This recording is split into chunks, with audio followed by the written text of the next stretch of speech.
భారతదేశంలో చంద్రబాబు గారికి మించినటువంటి భారతదేశం కాదు. ప్రపంచంలో అసలు ట్రంప్‌ని తీసేసి చంద్రబాబుని పెడితే ఈ పాటికి ప్రపంచాన్ని భూగోళంలో నంబర్ 1గా చేసేవాళ్ళు అన్నటువంటిది ఓ ఫీలింగు ఆర్‌కే గారికి.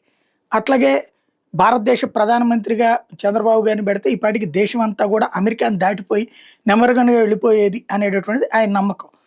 అందుకని ఆయన్ని అపారంగా ప్రేమిస్తారు ఆర్‌కే గారు.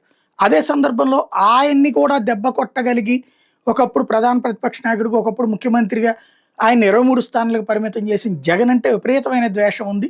జగన్ వాళ్ళ నాన్నైనటువంటి రాజశేఖర రెడ్డి చంద్రబాబుకి ఇక తిరిగే లేని రాజకీయాన్ని అందజేద్దామని వీళ్ళందరూ కష్టపడి తయారు చేస్తే తిప్పికొట్టి చంద్రబాబుని గద్దె దించినోడని రాజశేఖర రెడ్డి మీద కోపం ఉంది. అందుకని వాళ్ళ మీద నిరంతరం విషం చిమ్ముతూ ఉండడంలో తనదైనటువంటి చాణక్యాన్ని ప్రదర్శిస్తుంటారు రాధాకృష్ణ గారు.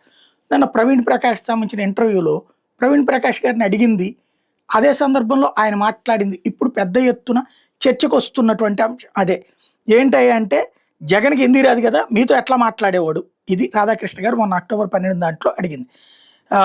యాక్చువల్‌గా అయితే సివిల్ సర్వీస్ సెలెక్ట్ అయిన వాళ్ళందరికీ కూడా ఆల్ ఇండియా సర్వీస్ ఐఏఎస్‌లు, ఐపీఎస్‌లకి ఏ రాష్ట్రంలో వాళ్ళు పనిచేస్తారో ఆ రాష్ట్ర మాతృభాష నేర్చుకోవాలి. అటు ప్రవీణ్ ప్రకాష్ తెలుగు మాట్లాడగలుగుతారు.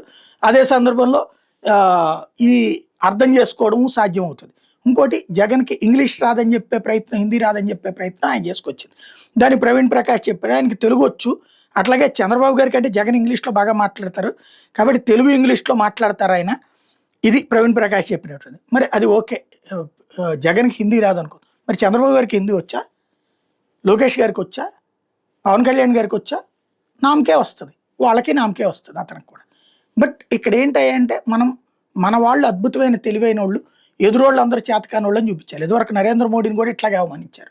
ఇప్పుడు ఈ అవమానాలు అంటే మా వాళ్ళు దేవుళ్ళు అనుకోవడంలో తప్పులేదు. ఎదురోళ్ళు వెధవలు అనుకోవడంలోనే అసలు సమస్య.